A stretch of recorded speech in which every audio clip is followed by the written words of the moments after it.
ये quick recall नहीं हो सकता बेटा, इसके अंदर पूरा कॉन्सेप्ट है। हसनैन, अगर ये सवाल करना है तो जो पार्ट जो स्टेप्स बता रहा हूँ वो याद कर लो बस, क्योंकि 8.3 और 4 तो वैसे आ नहीं रही है।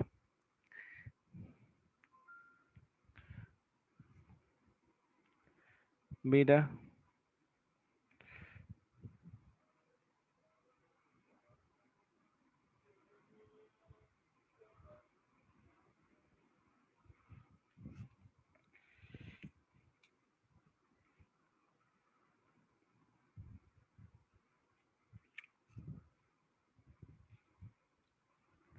बीदा इक्वेशन ऑफ हाइपरबोला, ये हाइपरबोला के पहले केस की इक्वेशन है। मतलब अगर आपको ये सवाल करना है तो इस सवाल के लिए आपको क्या क्या याद करना है, आपको याद रखना है कि पैराबोला की स्टैंडर्ड इक्वेशन, पैराबोला का हाइपरबोला की स्टैंडर्ड इक्वेशन क्या होती है। स्टैंडर्ड इक्वेशन आपके सामने है, x square upon a square minus y square upon b square, ये स्टैंडर्ड इक्वेशन है। सही है। और इसके एंड पॉइंट्स क्या होते हैं ये आपको याद रखने हैं, सी कॉमा बी स्क्वायर बाई ए होते हैं, बाकी सब में प्लस माइनस का फर्क होता है।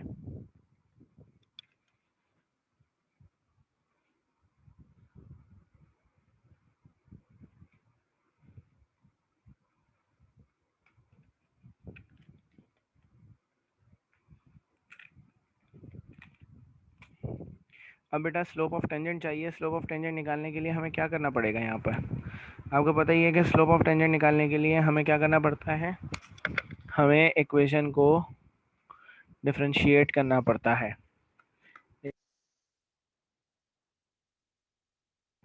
इक्वेशन डिफरेंशिएट होगी तभी हमारे पास स्लोप ऑफ टेंजेंट आएगा, वरना हमारे पास स्लोप ऑफ टेंजेंट नहीं आ पाएगा।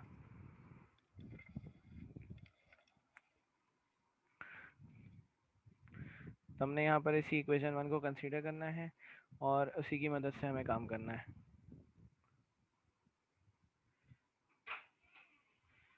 ठीक है। अब equation x square upon a square minus y square upon b square is equal to 1। LCM लेना बेटा, एलसीएम आएगा a square b square is equal to 1, cross multiplication कर देंगे तो ये आ जाएगा b square x square minus a square y square, तो ये आ जाएगा b square x square minus a square y square is equal to a square b square. इस इक्वेशन को डिफरेंशिएट करेंगे विद रिस्पेक्ट टू एक्स।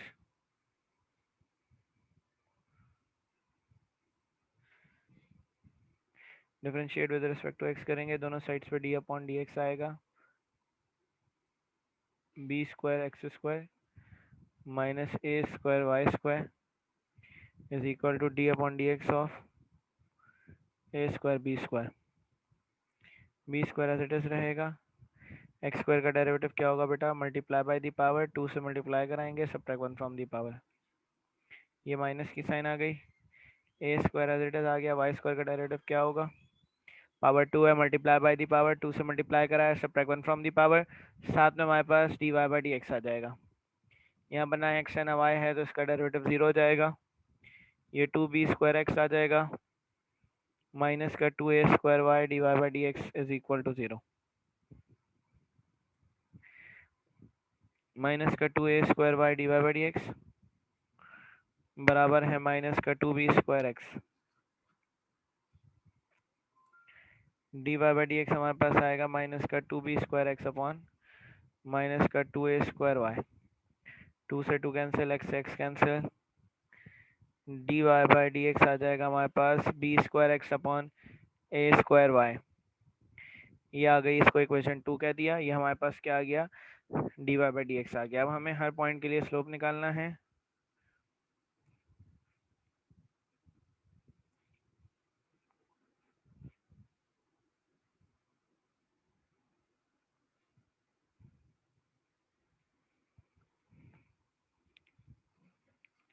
ठीक है। अब बेटा करना क्या है, अब आपको स्लोप निकालना है हर लाइन का। तो मैं यहाँ कह रहा हूँ to find m1, let m1 be the slope of, let m1 be the slope of tangent at, her point को लेना होगा, पहले एक पॉइंट ले लेते हैं c comma c comma b square by a ले लेते हैं। इस पॉइंट को, हर पॉइंट को d y by d x में रखना पड़ेगा स्लोप निकालने के लिए। तो d y by d x हमारे पास है बेटा b square x upon a square y. तो x की जगह ये आएगा, y की जगह ये आएगा, d y by d x बराबर हो जाएगा m1 के। x की जगह बेटा हमारे पास c आ जाएगा, a स्क्वायर बेटा y की जगह आ जाएगा b square upon a. B square से बी स्क्वायर कैंसिल, a से एक a कैंसिल। तो m1 की वैल्यू आएगी c अपॉन ए। बेटा याद करना है आपको कि c अपॉन ए e के बराबर होता है, इसेंट्रिसिटी के बराबर होता है।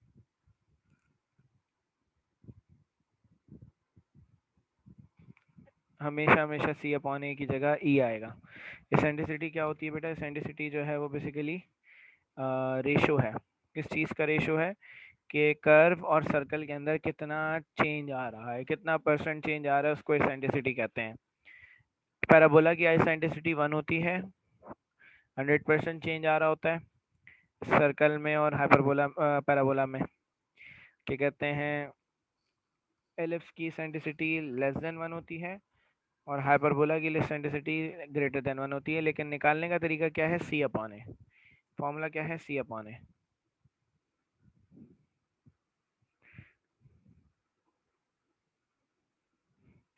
अब बेटा ये आ गया। अब इसी तरीके से आपको बाकी स्लोप से निकालने हैं। m2 बोल देंगे अगले को।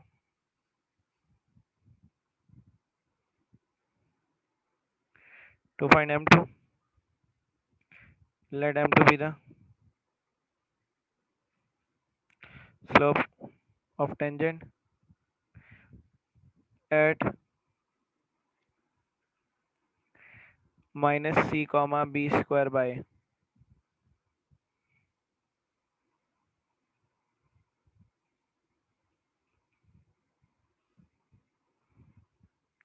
इसमें भी होगा d y by d x जो निकाला है वही इस्तेमाल होगा।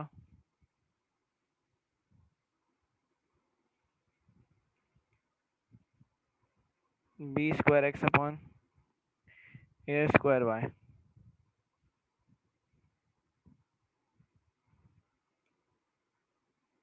एक्स की जगह माइनस सी आएगा, वाई की जगह ये आ जाएगा। तो हमारे पास m2 आ जाएगा बी स्क्वायर एक्स की जगह माइनस सी, नीचे हमारे पास ए स्क्वायर वाई की जगह B square upon a. B square से बी स्क्वायर कैंसिल, ए से एक ए कैंसिल।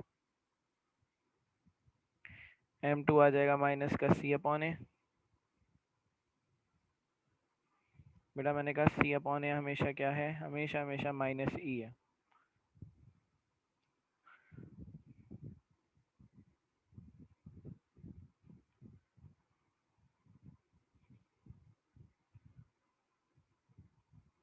तो ये आ गया हमारे पास। इसी तरीके से m3 निकाल लेंगे।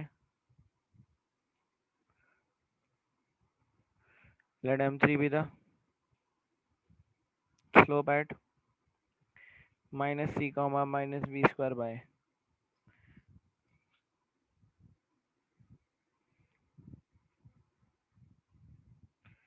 D y by d x is equal to b square x upon a square Y.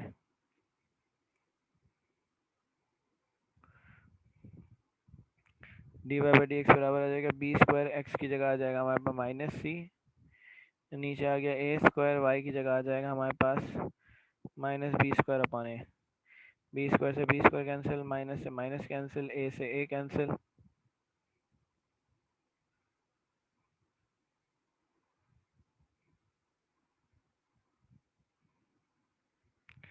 अगर हम plus minus c plus minus b n a put करें तो प्लस माइनस ए होगा, तो प्रूव हो जाएगा। अलग अलग कर लें ज़्यादा बेहतर है बेटा। m3 is equal to c upon a. तो m3 हमारे पास आएगा ई, क्योंकि ये सवाल लॉन्ग में आएगा बेटा, 8 नंबर के लिए आएगा। अभी तो 10 नंबर का कर दिया ना लॉन्ग, हाँ 10 नंबर के लिए आएगा। अमूमन जो है ना ये सवाल क्या कहते हैं लॉन्ग में ही आता है, ये सवाल लॉन्ग के लिए ही इम्पोर्टेंट है।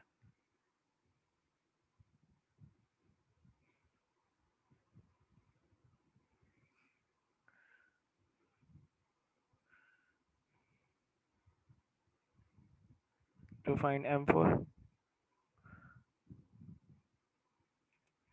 Let M4 be the slope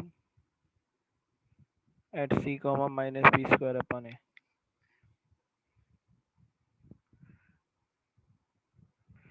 dy by dx वही इस्तेमाल होगा जो कि B square x upon a square Y है।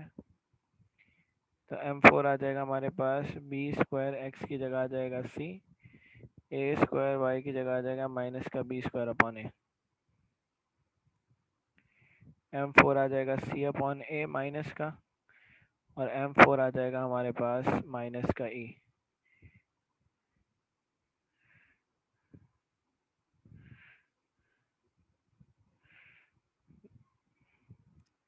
तो यहाँ पर प्रूव हो गया कि प्लस माइनस ई ही रिजल्ट आया और कोई रिजल्ट नहीं आया।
हाँ, सी अपॉन ई को ई कहते हैं। कंक्लूजन ये बात लिख सकते हैं आप, therefore the tangents at the ends of lettera recta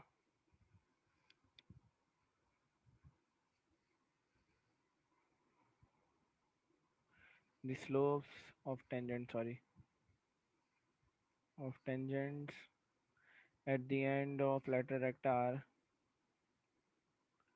plus minus E, hence proof. ये लिख सकते हैं आप।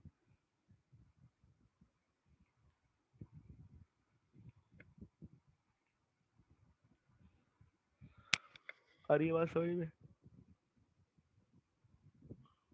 मैंने कहा बहुत इंपॉर्टेंट सवाल है।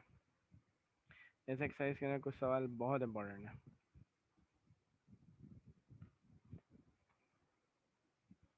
और ज़्यादातर उन्हीं में से सवाल आते हैं।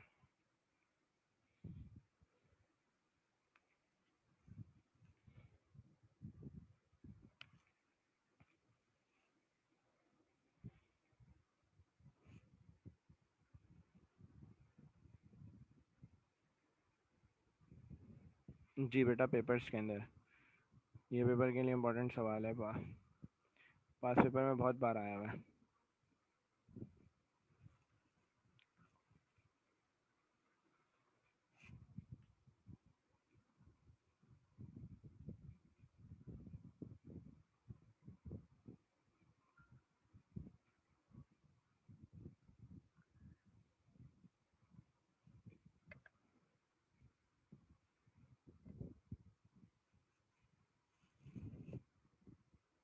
पेपर्स की डेट की बात कर रहे हैं आप, बोर्ड के पेपर्स की बात कर रहे हैं, या फिर कोचिंग के पेपर्स की बात कर रहे हैं? ताहा,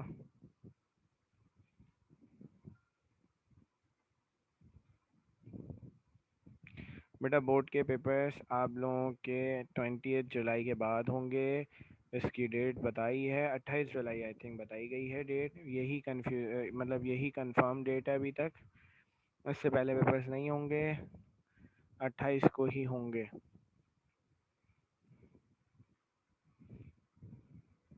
क्योंकि एनसीओसी ने कहा है कि आप 20 जून के बाद से पेपर ले सकते हैं सुबह, और फिर सुबह को कहा है अपने हिसाब से पेपर ले लें।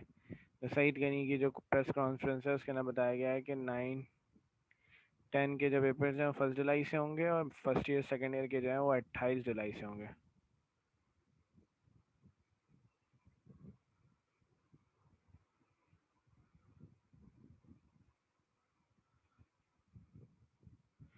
यार समीर बेटा क्या कहते हैं, बहुत ही जल्द इंशाल्लाह हो जाएगा। मेरा पूरा इरादा ये है कि हम इस जून के अंदर अंदर ख़त्म कर दें सब कुछ।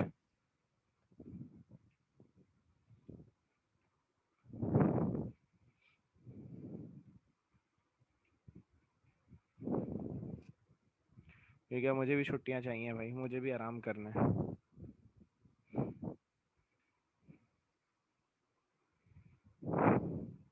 जी बेटा बिल्कुल होंगी एमसीक्यूज की क्लासेस, क्यों नहीं होंगी।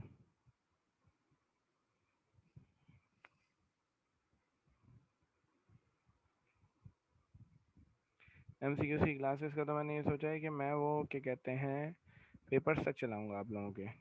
वीक में एक दिन मैं डिसाइड कर लूँगा, 1 या 2 दिन मैक्सिमम, तो उसके अंदर आप लोगों का एमसीक्यूज कराया करूँगा आप लोगों को कोर्स के बाद में। एमसीक्यूज की क्लासेस ऑनलाइन ही लूँगा, ज़्यादा बेहतर रहता है ऑनलाइन के अंदर एमसीक्यूज को समझना। चाहे खुल भी जाएं फिर भी हम ऑनलाइन ही एमसीक्यूज पढ़ेंगे। ठीक है आगे चलते हैं।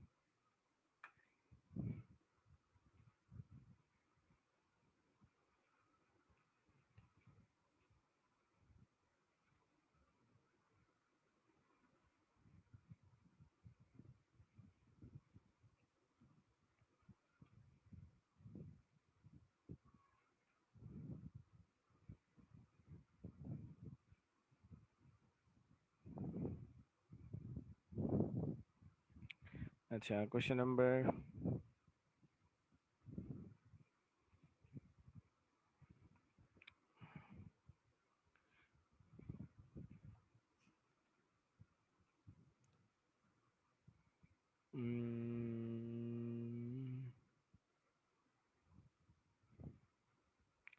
क्वेश्चन 7 कर लेते हैं। क्वेश्चन में हमसे 7 में क्या कहा जा रहा है, find the angle between the following pair of curves. Equations of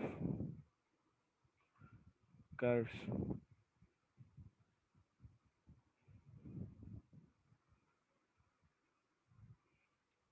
क्या इक्वेशन है, x² upon 6 minus y² upon 10 is equal to 1।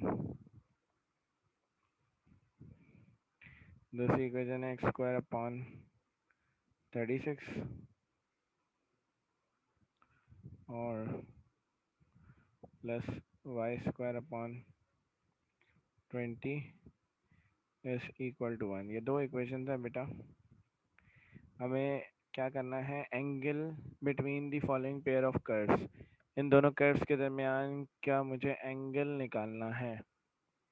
एक इक्वेशन हाइपरबोला की है और एक इक्वेशन जो है वो एलिप्स की है, मतलब एलिप्स और हाइपरबोला के दरमियान में हमें कर्व निकालना है। जिसमें बीच में माइनस है वो हाइपरबोला की इक्वेशन है, जिसमें बीच में प्लस लिखा हुआ है वो एलिप्स की इक्वेशन है। अब बेटा equation of tangent, sorry angle between tangents निकालने के लिए हमें क्या करना होगा।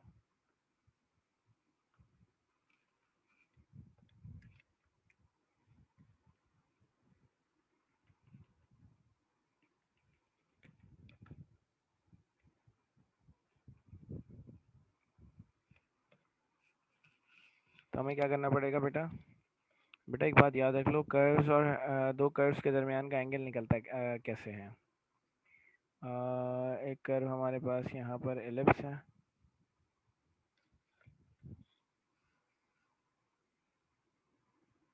किसी भी कर्व के दरमियान का एंगल बेसिकली होता क्या है, ये एलिप्स है एक कर्व,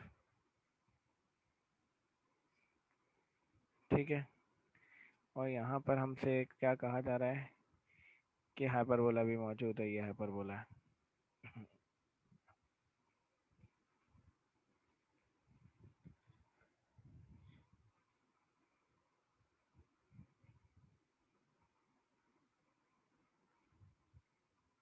सही है, हाइपरबोला और कर्व दोनों इंटरसेक्ट कर रहे हैं। बेटा दो कर्व्स के दरमियान में का एंगल, यहाँ पे एंगल बन रहा होगा, ये एंगल बन रहा होगा बेसिकली, ये एंगल निकालना है हमें। यहाँ पे भी एंगल बन रहा होगा, ये एंगल निकालना है। यहाँ पे भी एंगल बन रहा होगा, ये एंगल, ये 4 एंगल्स हमें निकालने हैं। अब बेटा ये जो एंगल्स बन रहे हैं ना, दो कर्व्स के दरमियान में एंगल्स कब बनते हैं? दो कर्व्स के दरमियान में एंगल बनते हैं कब? बेटा यहाँ पे एक बन रहा होगा टेंजेंट, एक लाइन टेंजेंट होगी किसके? ये हाइपरबोला के, हाइपरबोला को टच कर रही होगी। दूसरी लाइन होगी टेंजेंट किसके? दूसरी एक और लाइन है जो कि किसके टेंजेंट है? जो एलिप्स के टेंजेंट है, एलिप्स को इस पॉइंट पे टच कर रही है।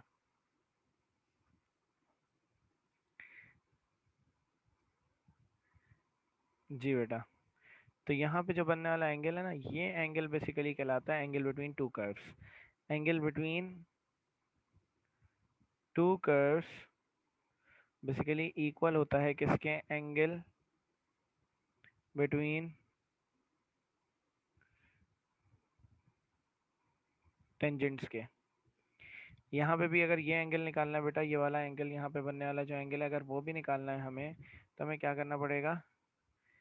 हाइपरबोला के इस पॉइंट पे बनने वाला टेंजेंट, ये टेंजेंट है, एलिप्स के इस पॉइंट पे बनने वाला टेंजेंट, दोनों के बनने वाले जो टेंजेंट्स है उनके दरमियान का एंगल हमें निकालना होगा। तो बेटा अगर दो कर्व्स और के दरमियान का एंगल निकालना है, तो बेसिकली वो एंगल्स क्या हैं? Angle between their tangents.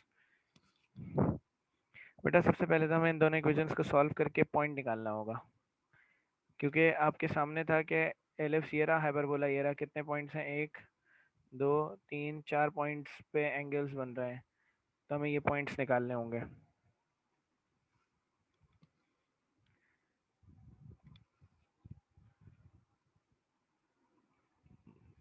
तो हमने क्या करा, इक्वेशन 1 को लिया जो कि x square upon 6 minus y square upon 10 है, इसका लिया हमने एलसीएम 6 और 10 का। 2 3 ज़ा 6, 2 5 ज़ा 10, 3 1 ज़ा 3, 5 1 ज़ा 5, 15 इंटू 2 30 आ गया एलसीएम। 6 5 ज़ा 30 होता है तो ऊपर वाली वैल्यू 5 से मल्टीप्लाई होगी। 10 3 ज़ा 30 होता है तो ऊपर वाली वैल्यू 3 से मल्टीप्लाई होगी।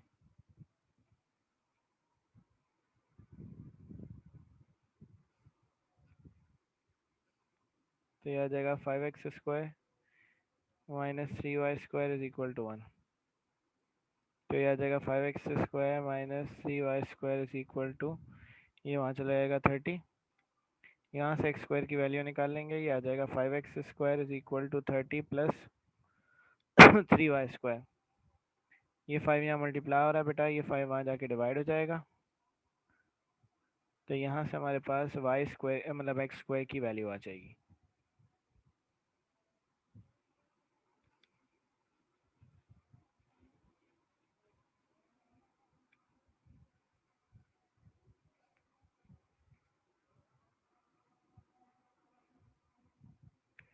नाउ पुटिंग, नहीं सॉरी, इक्वेशन 2 को भी थोड़ा सिंप्लीफाई कर लेते हैं, फिर सब्स्टिट्यूट कर लेंगे दोनों को, क्योंकि वो फ्रैक्शन में फ्रैक्शन वाली वैल्यू को सॉल्व कर लें तो ज़्यादा बेहतर रहता है। इक्वेशन नंबर 2 है हमारे पास,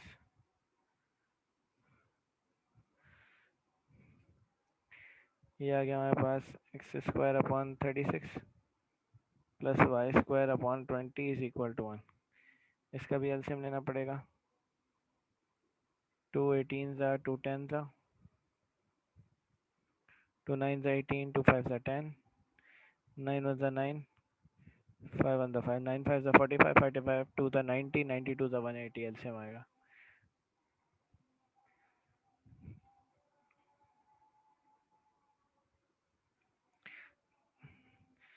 अब 36 को किससे मल्टीप्लाई कराएं कि 180 आ जाए?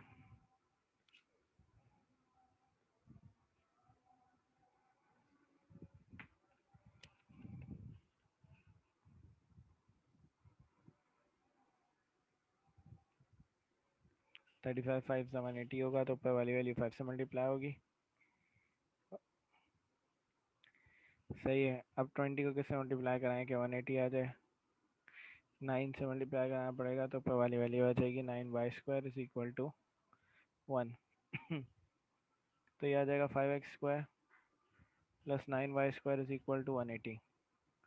ये आ गई इक्वेशन 4। इसके अंदर हम वैल्यूज़ को सब्स्टिट्यूट करेंगे।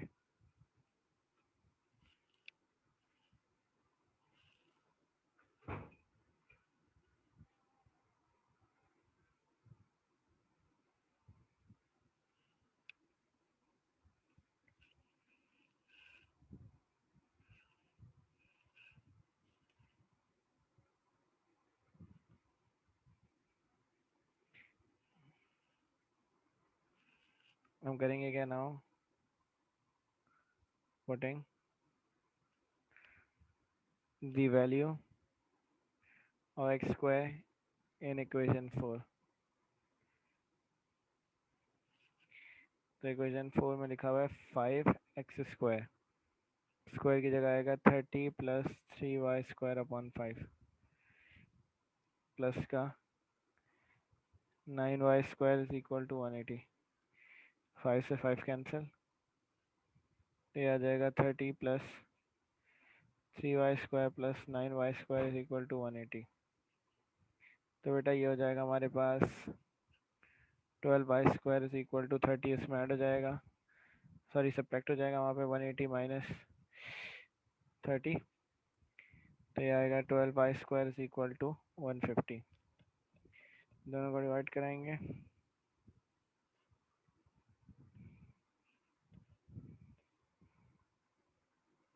तो ये आ जाएगा y² is equal to 25/2।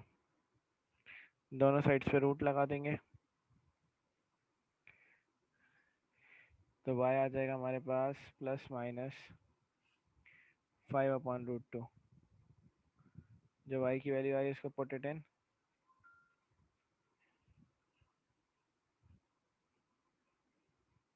In equation 3।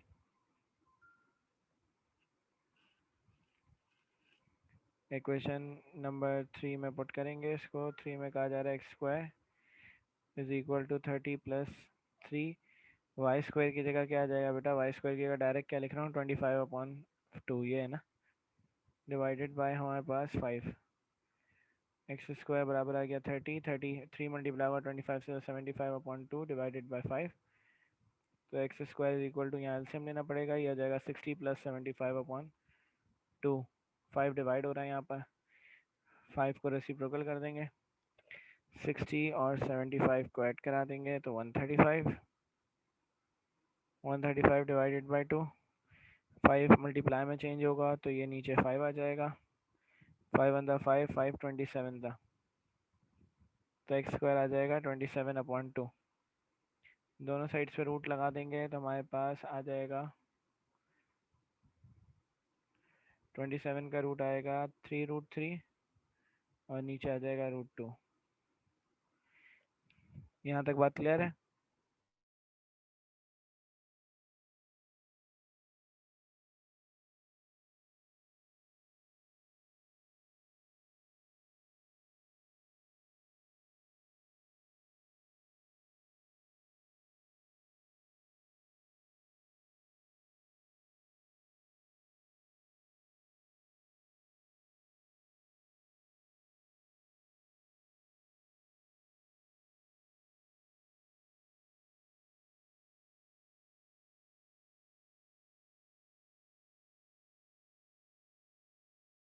अच्छा बेटा, यहाँ पर हमारे पास टाइम कम रह गया, सवाल कंप्लीट नहीं हो पाएगा, आप इसका स्क्रीनशॉट ले लें। कल के दिन हम इसको कंप्लीट कर लेंगे। कल के दिन आप लोगों की क्लास जो है वो 6 बजे से होगी, 6:45 होती है, हाँ 6 बजे से होगी कल की क्लास। कोई इशू तो नहीं है आप लोगों को?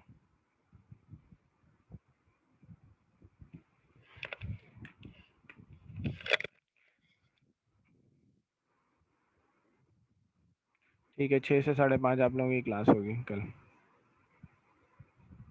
इसका स्क्रीनशॉट ले लें, कल इसको हम कंप्लीट करेंगे। हाँ इंशाल्लाह। अभी आफ्टर क्लास तो नहीं हो सकता, मेरी क्लासेस बेटा 7-11 बजे तक है लगातार, इसके बाद एक और क्लास है, उसके बाद एक और 11 बजे तक क्लासेस है, उसके बाद इंशाल्लाह।